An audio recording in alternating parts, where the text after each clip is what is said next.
আমি open challenge করলাম, কাবিনের কাগজ যদি অ্যাকচুয়ালি প্রপার ভাবে প্রশাসন থেকে বের করে সামনে আনতে পারে যে আলভিয়ার আমার কোনো কাবিননামা আছে, তখন আপনারা যা ইচ্ছা করুন। এরকম কথা হয়েছে যে আমি নাকি অন্তঃসত্ত্বা, আমি প্রেগনেন্ট নাকি। আমি আলভি তো অনেক দূরের কথা, আলভি আমার খরচ কেন দিবে? ধরেন আমার দুলাভাই হোক, মামা হোক, চাচা হোক, যার সাথেই ছবি পাচ্ছে দিয়ে দিয়ে আমার একটা করে তাদেরকে আমার হাজবেন্ড বানাই দিচ্ছে।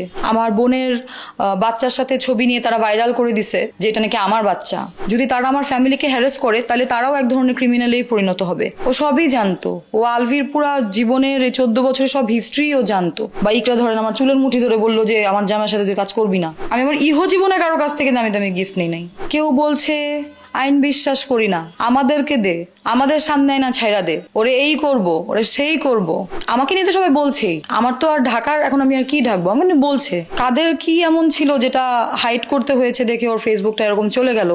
এটা এটা আমিও জানতে চাই। কিছু মানুষ জোরপূর্বক আমাকে দোষী করার চেষ্টা করছে। লাইফে আর কখনো সুইসাইড অ্যাটেম্প্ট করেছিল কিনা সেটা আমি বলতে চাই না। লাইফ থ্রেট, আমাকে রাস্তায় পাইলে মেরে ফেলবে, হয়তো পুরোটা জানি না, কারণ আলভি কিন্তু ওদের বাসার ভিতরের কোনো প্রবলেম বা ঝগড়াঝাটি নিয়ে খুব একটা বাইরে কথা কখনোই বলতো না। এটাতে প্রাউড ফিল করার কিছু নাই। মানুষকে আগে নিজেকে ভালোবাসতে হবে। আমাকে তাই অন্য মানুষরা করছে। আমরা একটা টিম। ব্যক্তিগত জাহের আলভি নায়ক হিসেবে অফিস না তো। Most of the time public ফিগাররা যখন কোনো পাবলিক প্লেসে যায় তখন অবশ্যই ম্যাক্সিমাম টাইমেই তারা মাস্কটা পরিধান করে। লুকিয়ে লুকিয়ে আমার বাসায় যাচ্ছে, ইটস নট লাইক দ্যাট। তারা কিভাবে শত্রু হলো জানি না। একটা সময় তো বোন ডাকতো, আমার জন্য নাকি জানও দিয়ে দিতে পারতো। আমি এখন আপনি আমার বাসায় যেতে পারেন না, আপনি যদি আমার পরিচিত হয়ে থাকেন, আপনার বাসায় কি আমি যেতে পারি না? সবাই শত্রু। আলভির আশেপাশে আলভির ক্লোজ যারা আছে সবাই তাদের শত্রু। এখন এগুলো বলে কিন্তু তারা সবাইকে ছোট করছে। তখন কিছু হলো না, আতখা তুমি এখন যখন সবাই বিপদে বা একটা সিচুয়েশন অ্যারাইজ হয়েছে, তুমি সোশ্যাল মিডিয়াতে এসে যাচ্ছে তাই স্ল্যাং ইউজ করে বাজে ভাষায় কথা বলে নিজেকে খুব ভালো প্রমাণ করার চেষ্টাটা, এটা খুবই বেসলেস। আমার নিজের আঙ্গুলটা পরিষ্কার থাকা প্রয়োজন আমি আপনার দিকে আঙ্গুল তোলার আগে। আর যদি আমার নিজের আঙ্গুল পরিষ্কার না থাকে তাহলে চুপ থাকা ভালো। তো যাদের নিজের দিকটাই ঠিক নাই তারা আসলে এত বড় বড় কথা বললে সেটাও আমার কাছে বেসলেস। থটটা যে ওদের মাথায় আছে এটা থেকে যেটা বুঝতে পারলাম যে ওনারা আসলে তাই করেন। ও আমাকে বলছে যে আমি আলভি একসাথে একটা নাটক করবো না, তুমিও থাইকো। স্ক্রিনশট গুলা ফেক না, আমি আমার ক্যাপশনেও লিখেছিলাম যে কনভারসেশন তো এক্সিস্ট করে। দিন শেষে যদি আপনারা আমাকে দোষী সাব্যস্ত করতে না পারেন তাহলে আপনারা আমার যে লসটা করলেন কিভাবে সেই ড্যামারেজ দিবেন আপনারা? আসলে এরকম একটা ঘটনার পর শোকটা আসলে কাটিয়ে উঠতে পারছি না। কারণ ও তো আমারও পরিচিতই ছিল, পরিচিত একটা মানুষ এভাবে চলে গেছে, সেটা একটা বিষয়। আর পাশাপাশি যেভাবে হ্যারাসমেন্টের শিকার আমি হয়েছি এবং স্টিল আমি হচ্ছি, তো ইভেন আমার ফ্যামিলি এই হ্যারাসমেন্টের শিকার হচ্ছে। আমার বাবা মা বোন, আমার আশেপাশে যারা থাকে সব সময়, প্রত্যেকটা মানুষ যেভাবে হ্যারাসমেন্টের শিকার হচ্ছে, তো একটু ভয়েও আছি। যেহেতু আমি বলেছিলাম যে লাইফ থ্রেট, আমাকে রাস্তায় পাইলে মেরে ফেলবে, বাইর হয়ে নেই, পায়ে নেই তোরে রাস্তায়, এই ধরনের কথা সোশ্যাল মিডিয়াতে তো অনেকে লিখেছেই, ওপেনলিও মানুষ বলতেছে ক্যামেরার সামনে। তো লাইফ থ্রেট যে আছে এটা তো সবাই দেখতেই পাচ্ছে। তো সব কিছু মিলিয়ে আসলে মানসিকভাবে ঠিক নাই। আর যে কোনো ব্যক্তি যখন মানসিকভাবে ঠিক না থাকে বেশি সময় ধরে, সে শারীরিকভাবেও আসলে ঠিক থাকতে পারে না। তো মানসিক শারীরিক কোনোভাবে আসলে এখন ঠিক ফিল করি না আর কি। তিথি, আপনার কি মনে হয় এই যে ঘটনাটা ঘটলো এর জন্য আপনি নিজেকে কত % দায়ী মনে করেন? দায়ী আমি মনে করি না আসলে, অনেস্টলি স্পিকিং। কারণ একটা মানুষ নিজেকে শেষ করে ফেলেছে। আমি কোনো কিছু বলে আমি আত্মহত্যাটাকে জাস্টিফাই করতে পারবো না। যতটুকু আমি জানি ওদের, যেহেতু ওর হাজব্যান্ড আমার কো আর্টিস্ট, ভালো বন্ধু, আমি সবসময় বলি ভালো বন্ধু হলে কি হয় যে আমি কিছু তো জানতে পারি, হয়তো পুরোটা জানি না। কারণ আলভি কিন্তু ওদের বাসার ভিতরের কোনো প্রবলেম বা ঝগড়াঝাটি নিয়ে খুব একটা বাইরে কথা কখনোই বলতো না। খুব একটা জানতাম না, বাট যতটুকুই বুঝতাম, বা এখন অনেক স্ক্রিনশট থেকে ওই ইকরা কিভাবে ওর ফ্রেন্ডদেরকে এক্সপ্লেন করতো প্রবলেম, বা 2015 সাল বা অমুক সাল তমুক সাল, ওই জিনিসগুলো দেখে আমার কাছে মনে হয়েছে যে সমস্যা যদি অনেক বছরেরই হয়ে থাকে তাহলে সেটার সমাধানও হতে পারতো অনেক আগেই। সেটা 14 বছর 15 বছর 16 বছর সহ্য করেছি, সহ্য আর শেষমেশ করতে পারলাম না। সহ্য করাটা আসলে আমার কাছে ব্যক্তিগতভাবে মনে হয় যে এটাতে প্রাউড ফিল করার কিছু নাই। মানুষকে আগে নিজেকে ভালোবাসতে হবে। যে মানুষ নিজেকে ভালোবাসবে সে তারপরে অন্যকে ভালোবাসতে পারবে। তো এই যে ঘটনাটা ঘটেছে, এটা যেহেতু আত্মহত্যা এবং আমি ওই সময় দেশেও ছিলাম না, এবং ইকরার সাথে আমার সম্পর্ক লাস্ট কিছুদিন ধরে ভালোই ছিল, তো আমি নিজেকে কিভাবে দায়ী ভাববো? আমি আমাকে দায়ী অন্য মানুষরা করছে অনেক ফেক ভাবে। কারো পার্সোনাল রেশারেশি থেকে এই সিচুয়েশনটাকে কাজে লাগিয়ে তারা হচ্ছে হ্যারেস করার চেষ্টা করছে, দোষী করছে, এটা তারা করছে। আমার কাছে বেশ কিছু ব্যাপার এসেছিল, যেমন অনেকেই বলছেন যে আপনি আলভির যে উত্তরার অফিস ছিল সেখানে নিয়মিত আপনার যাতায়াত ছিল, এবং তারা প্রশ্ন করছেন যে নায়িকার নায়কের অফিসে আসলে কি কাজ, সেখানে কেন নিয়মিত যাতায়াত করে। ইভেন আপনার উত্তরে যে বাসাটা ছিল সেই বাসাটাতে সে নিয়মিত যাতায়াত করতো, রাতের বেলা হোক দিনের বেলা হোক, উইথ মাস্ক, মানে যাতে তার আইডেন্টিটিটা কেউ জানতে না পারে। এই বিষয়টি নিয়ে আসলে আপনি যদি খোলাসা করেন। আচ্ছা, প্রথমত নায়কের অফিস বিষয়টা কিন্তু এরকম না। ওই অফিসটা কিন্তু আলভির অ্যাজ আ নায়ক হিসেবে ওর অফিস ছিল না, ঠিক আছে? ওর কিন্তু একটা ব্যবসা প্রতিষ্ঠানও আছে, কিংস প্রোডাকশন, আমরা জানি। তো সেখানে আমাদের একটা টিম আছে, যেই টিমের মেম্বার আমি, যে টিমের মেম্বারে ডিওপি আছে, নায়িকা আছে, অ্যাসিস্ট্যান্ট ডিরেক্টর আছে, ডিরেক্টর আছে, আরও আর্টিস্ট আছে। আমরা একটা টিম, এবং এই টিমে আমরা কে কে আছি এটাও অনেকেই জানে, আমাদেরকে একসাথে তো দেখে। তো যেহেতু ওটা একটা প্রোডাকশন হাউস টাইপের অফিস, কোনো নায়কের ব্যক্তিগত জাহের আলভি নায়ক হিসেবে অফিস না, তো এখানে আমাদের বিভিন্ন ধরনের কাজ থাকে। আমরা ওখানে অবশ্যই মাঝে মধ্যে হ্যাঁ কাজ থাকলে আমরা গিয়েছি, বা ওইখানে আমাদের গেট টুগেদারও হয়েছে, ওয়ান ডিশ পার্টি হয়েছে, যেখানে আমরা টিমের মেম্বাররাও ছিলাম, আরও অন্যান্য আর্টিস্ট, অন্যান্য নায়িকা ওনারাও ছিলেন, যে যার থেকে যে ওয়ান ডিশ পার্টিতে যেটা হয় সবাই একটা করে ডিশ এনেছে। ওইখানে আমাদের নাটক প্রিভিউ করা হয়, যখন কোনো কাজ মানে রিলিজ হওয়ার আগে যখন এডিট করে আনা হয় তখন সবাই মিলে নাটকটা প্রিভিউ করা হয়। এটা কিন্তু অনেকেই করেন। তো যেহেতু ওটা অফিস, প্রোডাকশন হাউসের অফিস, কিংস প্রোডাকশনের অফিস, সেই তো ওখানে নাটক প্রিভিউ করা হতো, ওইখানে কাজ রিলেটেড কথা হতো, কস্টিউম নিয়ে আলাপ আলোচনা হতো। ওইটা আমরা সামনাসামনি, যেহেতু উত্তরাতেই অফিস, সামনাসামনি কথা বলতাম। তো আমাকে একটা প্রোডাকশন হাউসের অফিসে দেখাটা তো খুব অস্বাভাবিক কিছু না, তাই না? এটা একটা বিষয়। আর একটা হচ্ছে আমার বাসায় আলভি যেত, মাস্ক পরে যেত। প্রথমে মাস্ক পরার বিষয়টা বলি। যে কোনো পাবলিক ফিগার, বা ধরেন আমাকে যদি 10 জনও চিনে থাকে, আমি যখন মার্কেটে যাই, আমি যখন মার্কেটে যাই, আমি যে এখন এক জায়গা থেকে এখানে আসলাম, আমি কিন্তু মাস্ক পরে এসেছি। তো most of the time public ফিগাররা যখন কোনো পাবলিক প্লেসে যায় তখন অবশ্যই ম্যাক্সিমাম টাইমেই তারা মাস্কটা পরিধান করে। কারণ সবসময় কেউ আসে, ছবি তুলতে আসে, কথা বলতে আসে, এবং সবসময় তো ওই কথা বলা, ছবি তোলা, এই ধরনের সিচুয়েশন থাকে না। এটা একটা বিষয়, মাস্ক পরার বিষয়। এটা লুকিয়ে আমার বাসায় যাচ্ছে, it's not like that. Alvi mask যখন অনেক সময় ছিল যে মাস্ক নাই সাথে, তখন মাস্ক ছাড়াও ছিল। হ্যাঁ, এটা একটা বিষয়। আরেকটা বিষয় হচ্ছে যে আলভির বাসা তো মিরপুর ডিওএইচএস, আমার বাসাটা উত্তরা। তো শুটিং হাউস থেকে যখন আমরা বের হই, যাওয়ার পথে আমার বাসাটা আগে পড়ে। সেম রুট যখন থাকে, মাঝে মধ্যে আলভি হতো আমাকে বাসার নিচেও আমাকে ড্রপ করতো। বাসার নিচে আমাকে ড্রপ করে আবার ওই গাড়ি নিয়েই চলে যাচ্ছে। হ্যাঁ, এরকমও হয়েছে।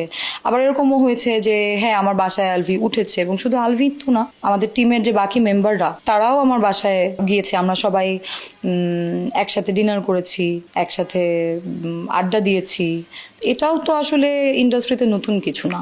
কলিগের বাসায় কলিগ যাবে, আড্ডা দিবে, গল্প করবে, সবাই মিলে আমাদের আড্ডা হয়। এবং এখন যারা আমাদের টিমে নাই, বা তারা কিভাবে শত্রু হলো জানি না, একটা সময় তো বোন ডাকতো, আমার জন্য নাকি জানও দিয়ে দিতে পারতো। তারাও কিন্তু আমার বাসায় গিয়েছে, আমার বাসায় বহু ভাত খেয়েছে, আমার বাসায় আড্ডা দিয়েছে। তো আমার বাসায় যাওয়ার ব্যাপারটা, এটা কিন্তু খুব নেগেটিভ কিছু না।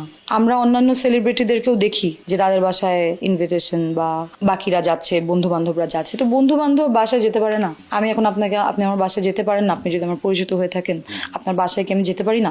বিষয়টা এরকম আর কি। আমি তো বলি নাই যে আলভি আমার বাসায় যায় নাই জীবনও, তাই না? যেটা বললেন সেটা হচ্ছে যে আপনার সঙ্গে ভালো সম্পর্ক, আপনার একসঙ্গে কাজ করেন বন্ধুর মতো, সেভাবে বাসায় গিয়েছে, কিন্তু কথাটা কিন্তু ওভাবে না এসে একটু অন্যভাবেই এসেছে যে আপনাদের মধ্যে যে একটা পরকীয়ার যে একটা সম্পর্ক ছিল, যেটা পাবলিক বলছে যে আপনাদের সঙ্গে প্রেম ছিল, এবং আপনাদের টিমের অনেকেই একদম কনফার্ম করে বলতেছে মিডিয়ার সামনে যে আপনাদের সঙ্গে প্রেম ছিল। আসলে প্রেম কি না, এটা আসলে কি ছিল? টিমের অনেকে যারা বলছে তারা কি এখন আমাদের টিমে আছে? তারা আমাদের টিমে এখন নেই। তাদের ব্যবসায়িকভাবে বা এটা ওরা টার্মটা ভালো বলতে পারবে। তো ওরা যেহেতু একসাথে মানে বিজনেস পার্টনার ছিল, ওরা ওদের বিজনেসটা আলাদা হয়েছে এবং আলভি আলাদা করে সিগাল এন্টারটেনমেন্ট ছিল আগে, হ্যাঁ, সেটা যখন ভেঙে গেল, ভেঙে গিয়ে নতুন করে নতুন প্রোডাকশন টিম হলো, সে জায়গায় যখন শুরুতে সে থাকলেও একটা সময় মানে ভুল বোঝাবুঝি হয় এবং ওটার পর থেকেই তো তারা এই টিমে নাই। তো যেহেতু তারা এই টিমে নাই এবং তারা আলভিকে শত্রু মনে করে দেখে ওই টিমের সবাইকেই, মানে বাকি যারা আছে, ধরুন আমাদের যে অ্যাসিস্ট্যান্ট ডিরেক্টর তানিয়া, তাকেও তারা শত্রুই ভাবে। সবাই শত্রু, আলভির আশেপাশে আলভির ক্লোজ যারা আছে সবাই তাদের শত্রু। এখন তো তারা কি বলছে না বলছে সেটাতে এখন আমি কি করবো বলেন?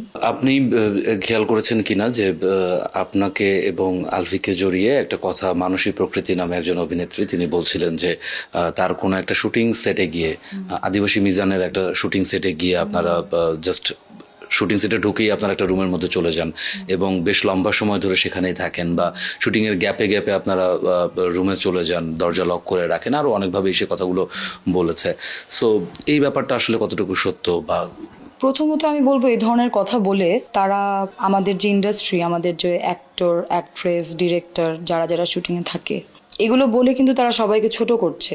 সাধারণ মানুষ মনে করবে শুটিংয়ে মনে হয় এগুলাই হয়, বাট শুটিংয়ে কিন্তু কাজ করে নিঃশ্বাস নেওয়ার মতো অবস্থাও মাঝে মধ্যে থাকে না আমাদের।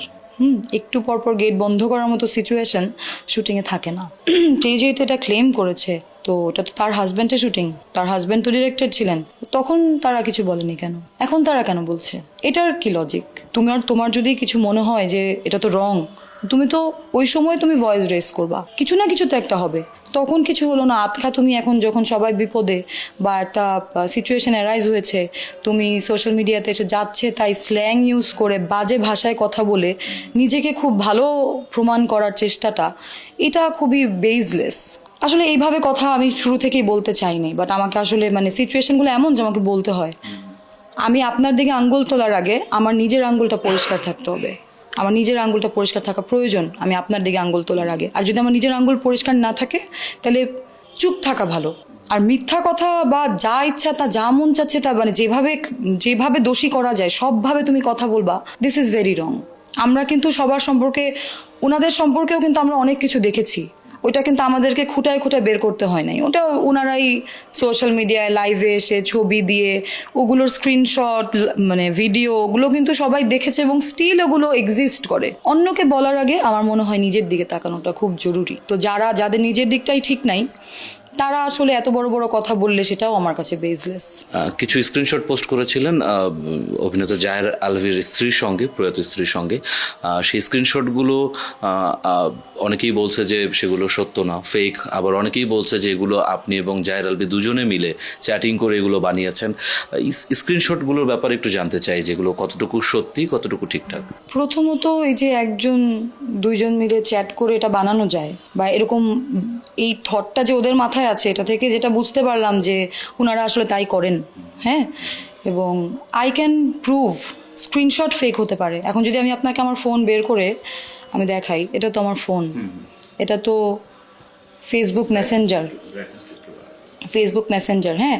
আমি যেহেতু অনেকের নাম আছে এখানে, আমি সবার সামনে এভাবে স্ক্রল করব না, কিন্তু আমি ইকরা পর্যন্ত যাই, হ্যাঁ। ইকরার সাথে আমার লাস্ট কনভারসেশনে আমি যাই, এই যে ইকরার সাথে আমার কনভারসেশন লাস্ট স্যাটারডে, যেদিন ঘটনাটা ঘটে। আচ্ছা, এবার দেখেন ওর সাথে আমি যে কল দিচ্ছিলাম ওই দিন 28 ফেব্রুয়ারি 12:15, 12:16, 12:26, এই যে 8 মিনিট, 1 মিনিট, 2 মিনিট, এই টাইমগুলোতে কিন্তু ইকরাকে নিয়ে অর্ক হসপিটালের দিকে রওনা হচ্ছে বা সিচুয়েশনটা হচ্ছে যে কি অবস্থা, ওর কি নিঃশ্বাস, ও কি, ওর হার্টবিট কি চলছে বা কি হচ্ছে। এই যে 8 মিনিটের এটা, এই টাইমটাতে হচ্ছে এটা তখন সম্ভবত হসপিটালে অলরেডি। এবং আমি অর্ককে বলেছিলাম, অর্ক তুমি ফোনটা কেটো না, তুমি সাইডে যার সাথেই কথা বলো বলো, তুমি ফোনটা কেটো না, আমি লাইনে থাকি, আমি শুনি কি হচ্ছে, কারণ তখন তো একটা অস্থিরতার মুহূর্ত। ঠিক আছে, ওকে। এবার আসে কনভারসেশনে। এই দেখেন কনভারসেশন ফেক, এটা তো ফেক হতে পারে না, এটা তো ফেক হতে পারে না, এটা তো আপনি নিজের চোখেই দেখছেন। হ্যাঁ, এই যে ও আমাকে লিখেছে, অনেকে লিখেছে যে ডেট নাই কেন। ডেট শুরু হয় যে যখন কনভারসেশনটা শুরু হয় তখন থেকে, সব লেখার মাঝখানে তো ডেট থাকে না। আমি মানে কিছু কিছু স্ক্রিনশট তো এমন আছে যেগুলো কনভারসেশনের মাঝখানের স্ক্রিনশট, সেখানে তো আর ডেট থাকার কথা না। এই যে এখানে ডেট নাই, এই যে আজকে তোমার আলভির সাথে শুটিং না, কেন, রিজিক গেছে তো শুটে, ভাবলাম তুমি আসো, ঠিক আছে তাহলে বলতাম একটু কেয়ার করতে, ও আচ্ছা, মানে চোখে চোখে রাখতে। আমি লিখলাম গতকাল ছিলাম আজকে নাই। তারপরে ওর ফ্রেন্ডদেরকে নিয়ে আমাকে, এই যে তুমি মিডেলের না, তুমি মিডলে না, ও লিখেছে আমি মিডলে, রিজিক আমাদের মিডলে। এই যে এই কনভারসেশনগুলো, এগুলোর স্ক্রিনশট আমি দিয়েছি, এগুলোর স্ক্রিনশট আমি দিয়েছি, ঠিক আছে। তো এই যে ওকে আমি এখানে বুঝাচ্ছি যে আসলেই অনেক কাজের প্রেশার থাকে রে, ওই যে এই যে ও থাকে না, ও যে ওর হাজব্যান্ডকে নিয়ে কথা বলছে, আমি কিন্তু ওকে উস্কাচ্ছি না, আমি কিন্তু ওর সাথে সুন্দর করে কথা বলছি। এরপরে এই যে ও যে লিখেছে রিজিক আছে, এটাই তো, এই যে এই কনভারসেশনগুলো, হ্যাঁ এই কনভারসেশনগুলো, এই যে ইউএসএর কথাও আমাকে বলছে ও ইউএসএ চলে যাবে। হ্যাঁ, আমি ওকে লিখেছি যে কি যে বলতো সালভি, ঢাকা গেলে সব ঠিক হয়ে যাবে, দূরে আছে তো তাই যন্ত্রণা হচ্ছে। হ্যাঁ, এই যে আমি ওকেগুলো লিখেছি। এবার এই যে দেখেন, আপনার সামনে স্ক্রল করি, এই যে ওর ফ্রেন্ডদের কথা বলতেছিল যে 3টা বাচ্চা, ওদের একই টাইমে ওরা, মানে ক্যাজুয়াল কনভারসেশন আর কি। হ্যাঁ, আমি যে 7-8 শুটিং, এই যে শুটিংয়ের কথাবার্তা হচ্ছে, আমি আমার ফ্রেন্ডের বিয়ে হবে, ওর সাথে বলতেছিলাম যে আমার ফ্রেন্ডের বিয়ে, আমি শুটিংয়ে, আমি এখন যেতেও পারতেছি না, এই ধরনের কনভারসেশন আমি ওর সাথে করেছি। হ্যাঁ, ওর ফ্রেন্ডের কথা, এটা একটু স্ল্যাং আছে ওর পক্ষ থেকে, কিন্তু এই যে ও এই যে আমাকে আলভির ব্যাপারে লিখছে, আমি ওকে লিখছি যে ভালো হয়েছে, নাহলে রিজিককে পাইতা কই। হ্যাঁ, ও লিখছে রিজিক আমার লাইফের একমাত্র ব্লেসিং, আলহামদুলিল্লাহ, the way he takes care of me. আমি লিখলাম মাশাল্লাহ, ইউ আর অ্যাকচুয়ালি ব্লেসড। ঠিক আছে, এরপরে যে স্ক্রিনশটগুলো আমি দিয়েছি, এই যে ও আমাকে বলতেছে যে একবার খালি ভিসাটা হোক, আমি ওকে লিখলাম যে কোন দেশ, ও লিখলো মানে ইউএসএটা আমেরিকাটাও একটু ওর মতো করে, যেটা আমাদের ক্যাজুয়াল কনভারসেশন হতো ভাবে ও লিখেছে ওখানে। হ্যাঁ, এবং একবার খালি ভিসাটা হোক, প্লিজ দোয়া করো। এই যে এই কনভারসেশনগুলো, এগুলো আসলে বলে বলে বলার কিছু নাই, স্ক্রিনশটগুলো অলরেডি আমার সোশ্যাল মিডিয়াতে আছে। এরপরে ওর ফ্রেন্ডকে নিয়ে, একজন ফ্রেন্ডকে নিয়ে ও আমাকে যে লিখেছিল, সেটাও যে ফেক না সেটাও আমি দেখাই। আমার আসলে এখানে ফেক করার, এই যে ও আমাকে 31 একসাথে নেপালে যেতে বলছিল।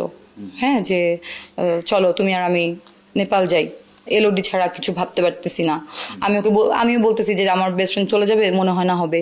ও বলতেছে তোমার আর আমার টিকিট আমি দেখতেছি। আমি একটু ফিনান্সিয়াল কথা বলতেছিলাম ওকে, যে এখন এতগুলো টাকা খরচ করতে পারবো না নেপালে গিয়ে। আর ও বলতেছে আরে তোমার 1 লাখ টাকা লাগবে 2 দিনের জন্য। এই যে এই নর্মাল কনভারসেশনগুলা আমাদের নর্মালি ক্যাজুয়াল, যে কস্টিউম নিয়ে কথা হচ্ছিল।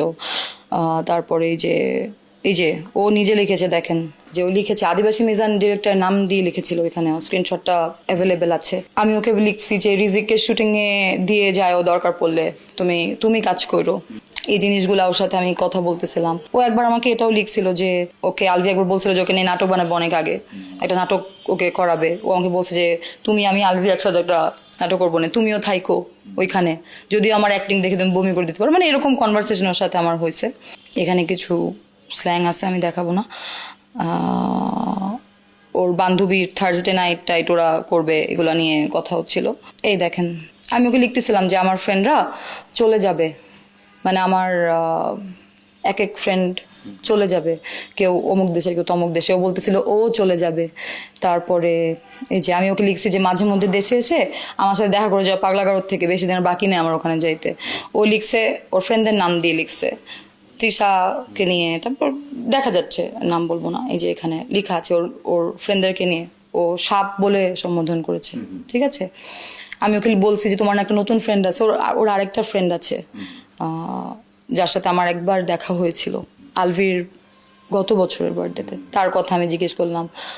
তারপরে ওর ফ্যামিলি নিয়ে যে আমাকে কথাগুলো বলেছে, ঠিক আছে। তারপরে এই যে আমি আরেকটা স্ক্রিনশট দিয়েছিলাম গাড়ি কেনা নিয়ে, ও আমাকে বলতেছিল গাড়ি কিনো, লং ড্রাইভে যাব, বা অমুকের গাড়ি আছে। আমি ওকে বলতেছিলাম যে জানো অমুক স্পেসিফিক নায়িকা ও গাড়ি নিয়ে বের হয় আর আমি রিক্সা দিয়ে সেটে যাই। মানে এটা আমি মানে একটু থাকে না স্যাটায়ার করে দুঃখ করেই বলতেছিলাম।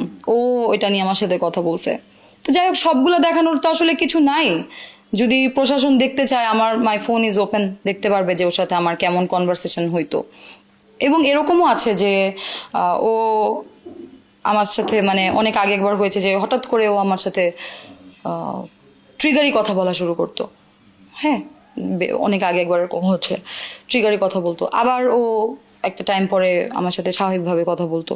কিন্তু লাস্টবার যখন ও আমার সাথে স্বাভাবিক হয় আলভির বার্থডে সময়ের পর থেকে কিন্তু ও আমার সাথে স্বাভাবিকই থাকতো। এবং আমি অনেক জায়গায় অনেক গণমাধ্যমে আমি বলেছি যে ওর সাথে আমার বিভিন্ন জায়গায় ক্যাফে, তারপরে পার্লারে যাওয়া, ওর বাসায় যাওয়া, এগুলো কিন্তু হয়েছে, ঠিক আছে। সো স্ক্রিনশটগুলো ফেক না, আমি আমার ক্যাপশনেও লিখেছিলাম যে কনভারসেশন তো এক্সিস্ট করে। আমরা একটা খবর পেয়েছিলাম বা এক জায়গায় দেখেছি যে ইকরার মধ্যে সুইসাইডাল ব্যাপার ছিল আগের থেকেই, এবং এর আগেও বেশ কয়েকবার এরকম সে অ্যাটেম্প নিয়েছিল। এই ব্যাপারটা আপনি কতটুকু জানেন? সুসাইডাল ব্যাপারটা আমরা ওর একটা 2015 স্ক্রিনশট দেখেছি, যদিও জানি না ফেক না কি, বাট দেখেছি। যেহেতু ওর আপন মানুষরাই দিয়েছে, সত্যই হবে। তো সেখানে কিন্তু সুইসাইডের কথাই বলেছে। লাইফে আর কখনো সুইসাইড অ্যাটেম্প্ট করেছিল কিনা সেটা আমি বলতে চাই না, সেটার সত্যতা ওর ফ্যামিলির কাছেও আছে। ওর ফ্যামিলিও জানে যে ও কোনোদিনও এর আগে সুইসাইডাল অ্যাটেম্প্ট করেছিল কি করে নাই। ওর যে হাজব্যান্ড সেও জানে, এগুলো নিয়ে তারা কথা বলবে, আমার এটাতে কিছু বলার নাই। শেষ আলভির সঙ্গে আপনার কবে কথা হয়েছে এবং কি কথা হয়েছে? আলভির সাথে নেপালে থাকা অবস্থায় যখন আমরা জানতে পারি ওই সময় তো অবশ্যই আমরা সবাই ওর পাশেই ছিলাম। অ্যাজ আ ফ্রেন্ড আমারও পাশেই থাকার কথা, ওই মোমেন্টে পাশেই ছিলাম। বাট আমরা যেদিন চলে আসি, মানে ঘটনাটা যেদিন ঘটে 28 তারিখ, 1 তারিখে আমরা ব্যাক করি। একদম এয়ারপোর্ট পর্যন্ত আলভিও আসে। এয়ারপোর্ট বলতে একদম ইমিগ্রেশন ক্রসও করে আলভি। তো ওই পর্যন্ত ওইখানে ওর সাথে আমার কথাবার্তা হয় এবং আমি আমার জায়গা থেকে কনসোল করে বিদায় টিদায় নিয়ে, ওর জায়গা থেকেও সবাইকেও বিদায় দেয়, সবাইকে সাবধানে যেতে বলে।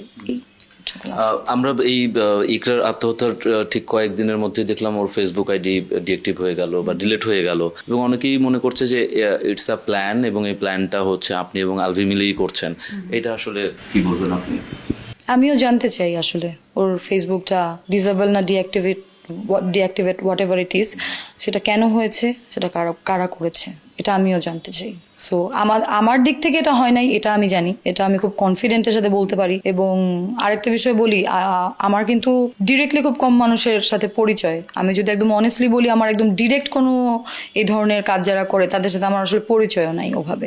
যাই হোক, এটা তো আর আমি করি নাই। এখন এটা কারা করেছে, কি এমন ছিল ওর ফোনে, আমাকে নিয়ে তো সবাই বলছেই। আমার তো আর ঢাকার, এখন আমি আর কি ঢাকবো, আমার বলছে, তাই না? তো কাদের কি এমন ছিল যেটা হাইড করতে হয়েছে দেখে ওর ফেসবুকটা এরকম চলে গেল, এটা এটা আমিও জানতে চাই। যখন আইনিভাবে জিনিসটার প্রসেস শুরু হবে, I am eager to know that. গতকালকে এফডিসিতে একটা মানববন্ধন হলো এবং ওখানে আপনি এবং আলভি, আপনাদের দুজনের বিচার চাওয়া হচ্ছে, সেটা আপনি দেখেছেন কিনা? দেখেছি, অবশ্যই দেখেছি। আপনার কি মনে হয় এই যে যারা আপনাদের বিচার চাচ্ছে, তারা আসলে কেন চাচ্ছে, বা আপনি কেন হচ্ছে বারবার সবার সামনে দোষী হয়ে যাচ্ছেন? কিছু মানুষ জোরপূর্বক আমাকে দোষী করার চেষ্টা করছে, এটা 1 নম্বর কারণ।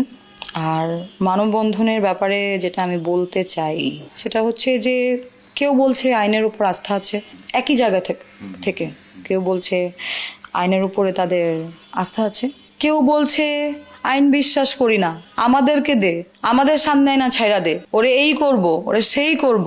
হ্যাঁ, আমাকে রাস্তায় পাইলে নাকি মরিচ বাটান কি আরো স্ল্যাং একটা মহিলা দেখলাম যাচ্ছে তাই বলতেছে। ওনাদেরকে আসলে বুঝতে হবে ওনারা আসলে কি চায়, ওনাদের চাওয়াটা কি। মানে চাওয়াটা আসলে আমার মনে হয় এটা হওয়া উচিত যে এই যে আত্মহত্যাটা, এটা কেন হয়েছে, ওকে লাস্ট মোমেন্ট কি ট্রিগার করেছে। সবাই তো, অনেকে তো এটাও বলছে যে ইকরা সবই জানতো, ও সবই জানতো, ও আলভির পুরা জীবনের এই 14 বছরের সব হিস্ট্রি ও জানতো, তাই তো। এই 14 বছরের হিস্ট্রির পরে আতখা ওই দিন, এবং আমি কিন্তু দেখেছি যে আমরা যেদিন নেপাল যাচ্ছি, ইকরা কিন্তু কিন্তু সুন্দরভাবেই আলভিকে বিদায় টিদায় মানে দিয়েছে যতটুকু জানি। এবং আমরা যখন নেপালে পৌঁছেছি তখনও ইকরার সাথে আলভির নর্মালি কনভারসেশন হলো যেদিন আমরা পৌঁছালাম। তাহলে আমরা নেপালে চলে আসার পর কি এমন হলো ওই দিন যে ও এই জিনিসটা করলো? তো আমরা আসলে সুষ্ঠু বিচার চাবো, আমাদের দাবিটা এটা হওয়া উচিত। সামনে এনে দে, এই করব সেই করব, এটা তো আসলে কোনো প্রসেসের মধ্যে পড়ে না। তারা তো আমার লাইফটা হুমকির মধ্যে ফেলে দিছে। দিন শেষে যদি আপনারা আমাকে দোষী সাব্যস্ত করতে না পারেন, তাহলে আপনারা আমার যে লসটা করলেন কিভাবে সেই ড্যামারেজ দিবেন আপনারা?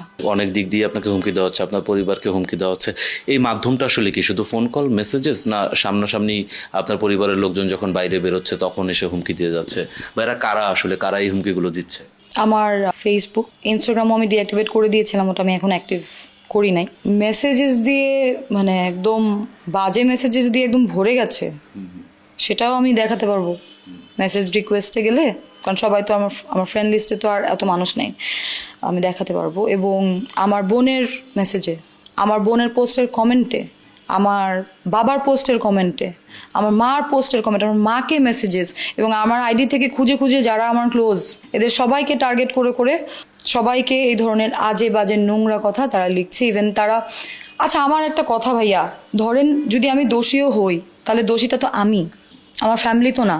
কারো কি অধিকার আছে আমার ফ্যামিলিকে হ্যারাস করার? যদি তারা আমার ফ্যামিলিকে হ্যারাস করে তাহলে তারাও এক ধরনের ক্রিমিনালেই পরিণত হবে। আমার বোনের বাচ্চার সাথে ছবি নিয়ে তারা ভাইরাল করে দিছে যে এটা নাকি আমার বাচ্চা, আমার নাকি 4টা বিয়ে, যার সাথে ধরেন আমার দুলাভাই হোক, মামা হোক, চাচা হোক, যার সাথেই ছবি পাচ্ছে দিয়ে দিয়ে আমার একটা করে তাদেরকে আমার হাজবেন্ড বানাই দিচ্ছে।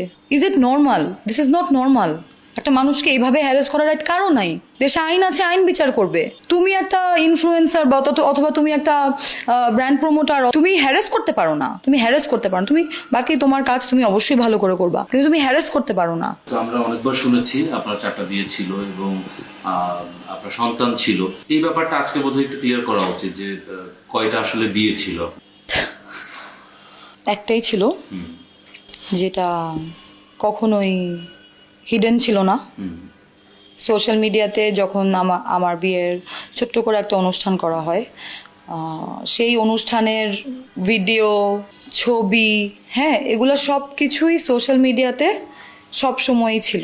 আমার যে এক্স হাজব্যান্ড, তার আগে থেকেই 2জন সন্তান ছিলেন, এখনো আছে। ওরা আমাকে মাম্পি বলে সম্বোধন করতেন, এখনো তারা আমাকে মাম্পি বলেই ডাকে। বাচ্চাদের সাথে আমার, স্পেশালি ওর যে মেয়ে, ওর মেয়ের সাথে আমার এখনো কম বেশি যোগাযোগ হয়, কথাবার্তা হয় ওকেশনালি বা নর্মালি, যে কোনো সময় মাঝে মধ্যে খোঁজ খবর নেওয়া হয়, কথা হয়। আমার একটাই বিয়ে ছিল। ডিভোর্স আমার যখন হয়ে যায়, সেটাও আমি খুব ওপেনলি আমি ডিক্লেয়ার করেছিলাম যে আই এম ডিভোর্সড। তো ওপেনলি ডিক্লেয়ার করার পর 1 বছর, 2 বছর, 3 বছর, 4 বছর, মানে যখন সময় পার হয়ে যায়, তখন আমি প্রত্যেক বছর সবাইকে একবার করে রিমাইন্ডার দিয়ে পোস্ট দিব না যে ভাই আমি ডিভোর্স দিই, ভাই আমি ডিভোর্সি, তাই না? সো লাস্ট কিছু টাইম এই ডিভোর্স নিয়ে কখনো কথা হয় নাই, কেউ আমাকে প্রশ্ন করে নাই, কোনো জার্নালিস্ট আমাকে কোনোদিন কোনো ইন্টারভিউ আমাকে আমার প্রিভিয়াস ম্যারেজ বা ডিভোর্স নিয়ে কোয়েশ্চেন করেন, আমি বলি নাই। তার মানে এটা না যে আমি এটা লুকায় রাখছি। তো আমার একটা বিয়ে ছিল ভাই, ওয়ার্ক করলো না কেন, এটা তো আসলে খুবই পার্সোনাল ম্যাটার। জিনিসটা হচ্ছে যে আমাদের এখন কথা বললে তো আসলে এখানে তো 2টা পক্ষ, সহজ ভাষায় বলবো যে আমাদের আন্ডারস্ট্যান্ডিং এর প্রবলেম হচ্ছিল। আমার জীবনের লক্ষ্য একরকম, ওর চাওয়া পাওয়া একরকম, দুজনের চাওয়া পাওয়া মিল হচ্ছিল না, যে কারণে আমরা আলাদা হওয়ার ডিসিশন নেই, আলাদা হয়ে যাই, সিম্পল। আমার কাছে একটা ফটোগ্রাফস আছে। ইনি কি আপনার হাজবেন্ড ছিলেন? না, he is my ex boyfriend. তার সাথে আমার সম্পর্ক ছিল 2015 সালে। ওকে, এবার একটু আরেকটু বিষয়, আপনার পার্সোনাল প্রশ্নই বারবার চলে আসে, কারণ এখানে আসলে পার্সোনাল বা পার্সোনালের বাইরে কিছু নেই। আলভির সঙ্গে আপনার বিয়ে হয়েছে, আপনি যে ফ্ল্যাটটায় থাকতেন সেটার ভাড়াটাও কিছুটা আলভি আপনাকে দিত, এবং আপনাকে প্রচুর পরিমাণে গিফটস, যেগুলো ইকরাকে একসময় হয়তো দিত, তারপরে আস্তে আস্তে করে ধীরে ধীরে ইকরাকে গিফটস দেওয়া বন্ধ হয়ে গেছে, যেই কারণে ইকরা ডিপ্রেশনে পড়ে যায়। প্রায়োরিটিটা হচ্ছে আপনাকে দেওয়া শুরু করলো, যেই কারণে ইকরা ডিপ্রেশনে পড়ে যায়। এবং ইকরা জেনেছে যে আপনার সঙ্গে তার বিয়ে হয়েছে। এগুলো সব লোকের মুখে ছড়ানো কথাবার্তা, যেগুলো আমি একটু ক্লিয়ার হওয়ার জন্য আপনাকে জিজ্ঞেস করছি যে আসলে কি সত্যি কিনা, যে আলভির সঙ্গে আপনার বিয়ে হয়েছে কিনা, বা আলভির সঙ্গে অনেকেই বলছেন যে কাবিনও আছে নাকি আপনাদের, কাবিন তাদের কাছে প্রুফ আছে যে আপনাদের বিয়ে হয়েছে। এবং এই যে খরচার যে বিষয় বা গিফটসের বিষয় বা আপনার ড্রেস থেকে শুরু করে অর্নামেন্টস পর্যন্ত প্রত্যেকটা জিনিসই আলভির হস্তক্ষেপ আছে। সেই আপনাকে কখনো গিফট করে, কখনো হয়তো আপনি কেনেন, এভাবেই আপনাদের চলছে একটা মানে হিডেন একটা বৈবাহিক সম্পর্ক, এইটাও কি সত্যি কিনা?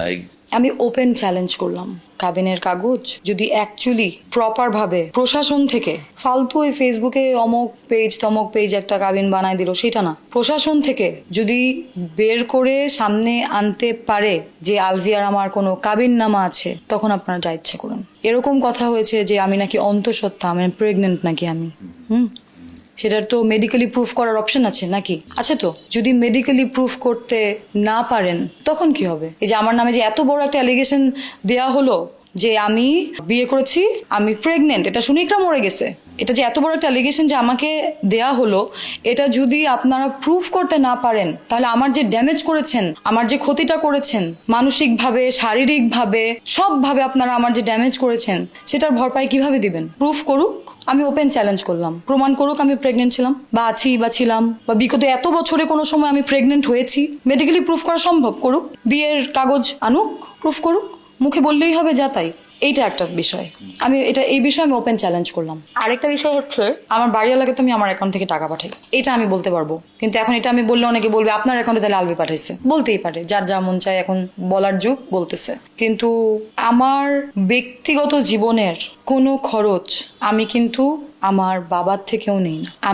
আমি কত টাকা রেমুনারেশন নেই, আমি মাসে কয় টাকা করি, এটা তো মানুষ জানেই, তাই না? ইন্ডাস্ট্রির মানুষ অ্যাটলিস্ট জানে যে আমি কত টাকা রেমুনারেশন নিই, আমি কি করি। ঢাকা শহরে একটা বাসা ভাড়া নিয়ে থাকার মতো, এবং আমার লাইফস্টাইলটা যেরকম, যেমন আমার এখনো গাড়ি কেনার টাকা হয় নাই ভাই, আমার গাড়ি নাই, ঠিক আছে? আমি যত টাকা রেমুনারেশন নিই, আমি এখনো সাংসারিক খরচ বের করে নিজের একটা, যেহেতু আমি একজন আর্টিস্ট, আমার কস্টিউম লাগে, আমার নিজেকে পরিপাটি রাখার জন্য আমার অনেক কিছু লাগে, তো এই সব কিছু বের করে একটা গাড়ি কেনার মতো টাকা আমি এখনো জমাতে পারি না, আমার গাড়ি নাই। কিন্তু একটা বাসা ভাড়া, ঢাকা শহরে একটা বাসা ভাড়া দিয়ে থাকার মতো, আমি যেখানে থাকি সেখানে বাসা ভাড়ার রেঞ্জ কিরকম, এটাও মানুষজন চাইলেই বের করতে পারবে। তো আমি যে টাকাটা আর্ন করতেছি, সেটা ঢাকা শহরে বাসা ভাড়া দিয়ে, নিজের বাসার বাজার খরচ বহন করে, নিজের পার্সোনাল এক্সপেন্স বহন করে চলা সম্ভব, অন্য কারো থেকেই। আলভি তো অনেক দূরের কথা, আলভি আমার খরচ কেন দিবে? আলভি তো অনেক দূরের কথা, আমার বাবার থেকেও তো আমি, আমার জন্মদিনে তো আমার ফ্যামিলি থেকেও আমি গিফট পাই না, এটা আমি দুঃখ করে বলি ওনাদেরকে যে হ্যাঁ, এখন আমি মোটামুটি স্টাবলিশ, নিজের খরচ বহন করে দেখি, তোমরা আমার একটা গিফটও দাও না। আর আমি আলভির থেকে দামি দামি গিফট নিব? আমি আমার জীবনে কারো কাছ থেকে দামি দামি গিফট নিই নাই। আমার এই ফোনটা, আগের যে ফোনটা ছিল, সেই ফোনটা আমি ইনস্টলমেন্টে কিনেছিলাম। তারপরে যখন এটা কিনি, আইফোন এক্সচেঞ্জ করে কিছু টাকা ভরে কেনে না, ওভাবে কিনেছি। যেখান থেকে ফোন কিনেছি কি জিজ্ঞেস করুক, এগুলো যারা বলছে তারাও জানে সত্যটা। আমার দুঃখটা এই জায়গাতেই, এই কথাগুলো যারা রটাচ্ছে ওরাও জানে সত্যটা, কিন্তু তারা বলছে আলভি নাকি সবকিছু আমাকে দিয়ে দিল।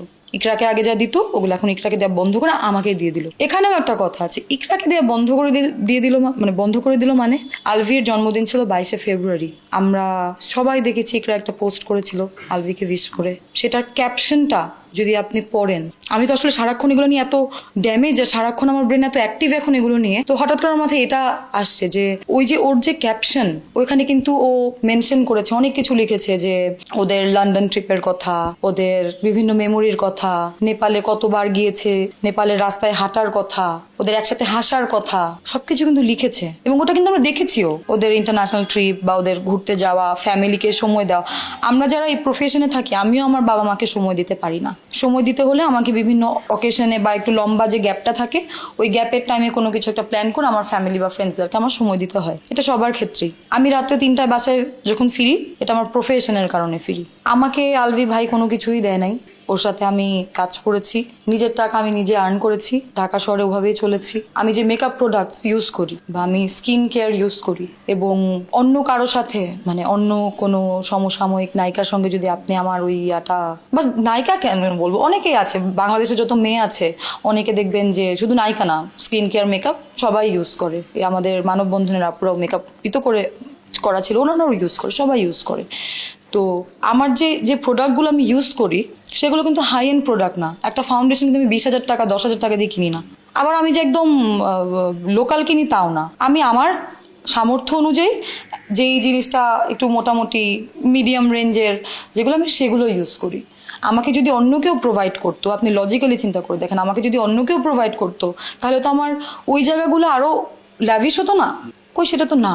এবং যারা যারা এই কথাগুলো বলে ওপেনলি একদম কিভাবে কিভাবে যেন বলে, খুব নোংরা ভাষা ইউজ করে যারা এই কথাগুলো বলে, ওরা খুব ভালো করেই জানে সত্যটা, এই সত্যটা যে আলভির থেকে আমি নিয়ে চলি না, বা আমার বাসা ভাড়া আলভি দেয় না। এটাও আমি ওপেন চ্যালেঞ্জ করতে পারবো, প্রুফ করেন আলভি দেয়। দিদি, আমি শেষ করব, কিন্তু শেষ করার আগে আর একটা দুটো প্রশ্ন একটু রাখতে চাই। প্রথম প্রশ্ন সেটা হচ্ছে যে আপনার বাবা যিনি পলিটিক্যালি ইনভলভ, এবং তিনি আপনাদের নামে যে মামলা হওয়ার কথা বা যেভাবে সেই মামলার প্রভাবটা থাকার কথা, এই জায়গাটায় তার একটা হাত আছে এবং এই মামলাটাকে নর্মালাইজ করেছে, এরকম কথাও বেশ চাউর হচ্ছে। সো এই জায়গা থেকে আপনি আসলে কি বলবেন যে আপনার বাবার আসলে ভূমিকাটা কি? আমার বাবা নেতা, কিন্তু আমার বাবা এত বড় নেতা না, আমার বাবা এমপি না। আমার বাবা অবশ্যই পলিটিক্যাল ভাবে জড়িত, সেটা আজকে থেকে না, আমার জন্মের আগের থেকে। এটা একটা বিষয়। আর একটা বিষয় হচ্ছে আমার নামে তো আমি এরকম কোনো কিছু শুনি নাই, তো যেহেতু শুনিই নাই সেহেতু আমার ফ্যামিলি থেকে এই ধরনের কোনো পদক্ষেপ নিবে ওইটার প্রয়োজনই হয় নাই, মানে ওই জিনিসটার প্রয়োজনই আমাদের হয় নাই। এটাও একটা ফালতু বেজ, এটাও প্রুফ করা পসিবল যে আমার আমার বাবা কিন্তু আসলে, আমার বাবাও খুব কষ্ট পাচ্ছেন। হ্যাঁ, আমার বাবাও খুব কষ্ট পাচ্ছেন, আমার মা, সবাই খুব কষ্ট পাচ্ছেন। আসলে হয় কি, নিজের উপরে অনেক কথা যখন আসে, সেটাকে আপনি হয়তো 2-3 দিন অনেক বেশি ট্রমাটাইজ লাগবে। আমি শুরুর দিকে একদম কথাই বলি নাই, 2 দিন আমি একদমই অফ ছিলাম।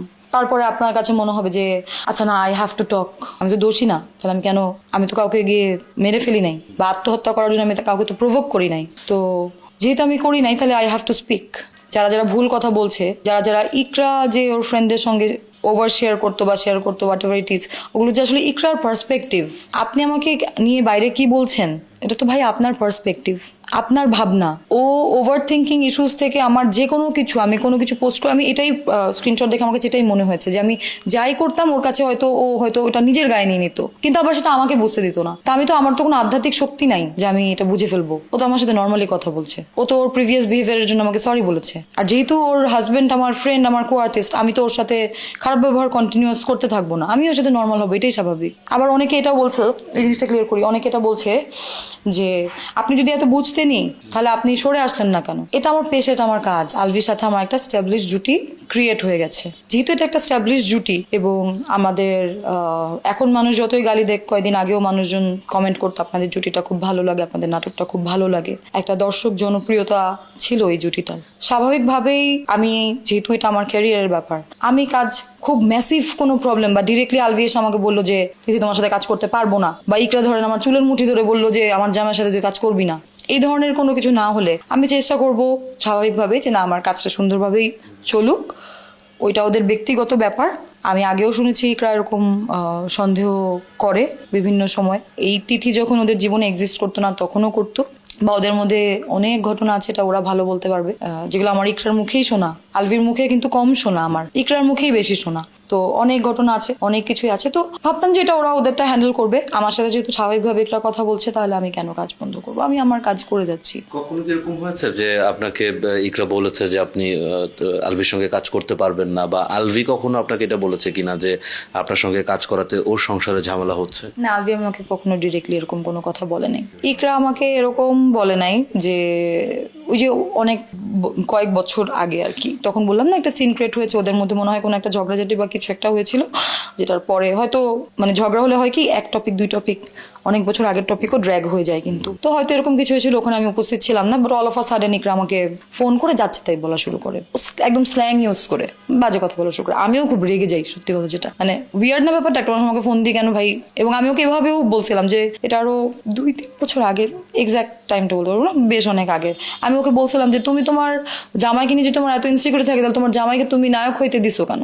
এভাবে আমিও রেগে গেছিলাম যে তোমার জামাইকে তুমি নায়ক হইতে দিছো কেন, যদি ইনসিকিউরিটি এত। এরকম কনভারসেশন আমাদের হয়েছিল, যেটার পর আমি রাগ করে ব্লক করে দিয়েছিলাম ওকে। এরপরে আবার পরের দিন থেকে আবার ওদের মধ্যে হয়তো কোনো মীমাংসা হয়েছে, ওদের হাজব্যান্ড ওয়াইফের মধ্যে, এবং এভরিথিং ওয়াজ ওকে। বাট আমি ভাই আনব্লক করতাম না ওকে। যদিও গত বছর আমাকে নক করে আলভির বার্থডে, ওইটা তো মানে হোয়াটসঅ্যাপে নক করেছিল আর কি। দাওয়াত বলতে কি, দাওয়াত মানে হচ্ছে আমি সবকিছু প্ল্যান করেছি, তুমি আসো, কিন্তু ওইটা এরকম ছিল না। ওটা ছিল আলভির বার্থডে সারপ্রাইজ প্ল্যান করতেছে, তোমরা আমাকে হেল্প করবা।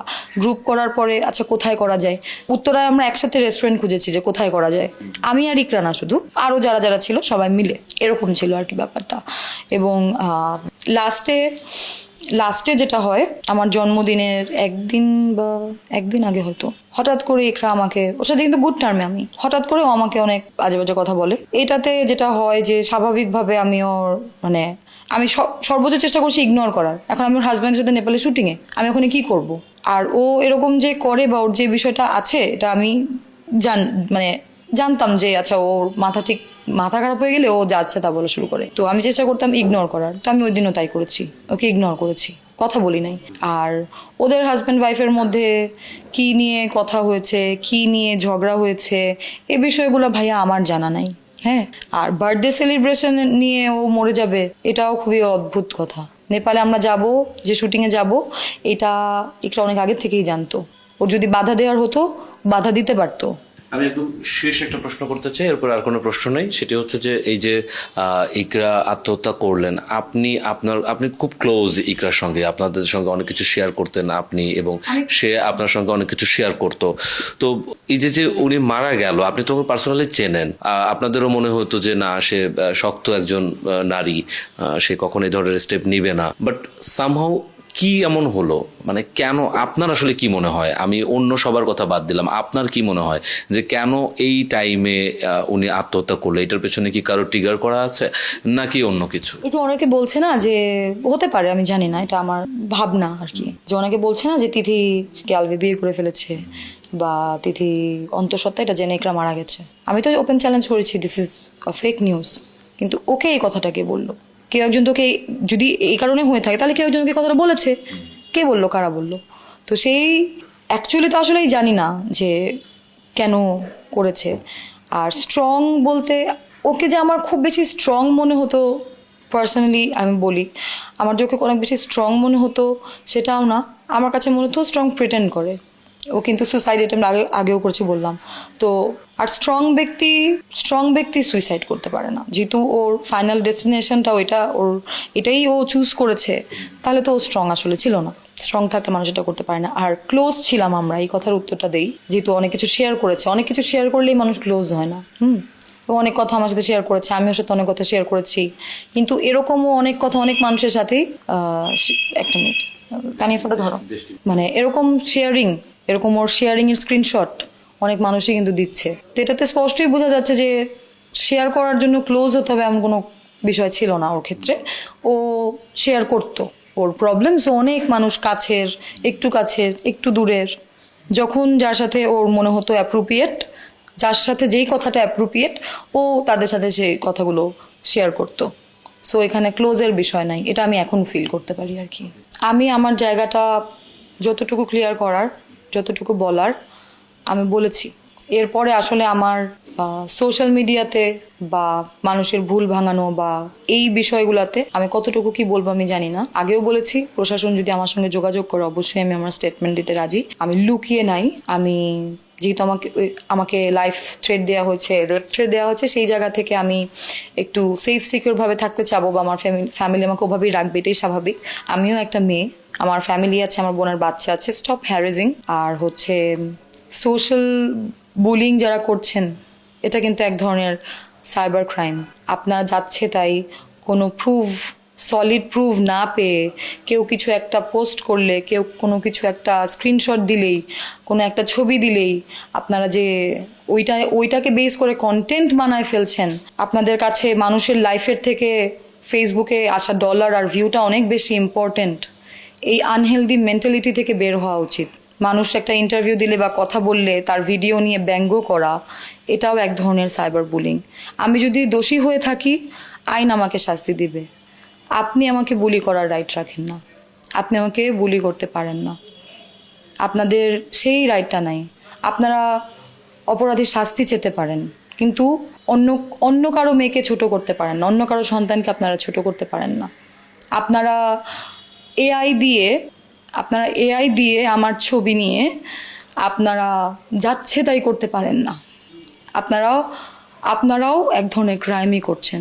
আপনারা ক্রাইমের বিপক্ষে যদি কথাই বলতে চান, তাহলে ক্রাইমের বিপক্ষে কথা বলতে গিয়ে নিজেরাও ক্রাইম করে বসেন না। This is cyber bullying.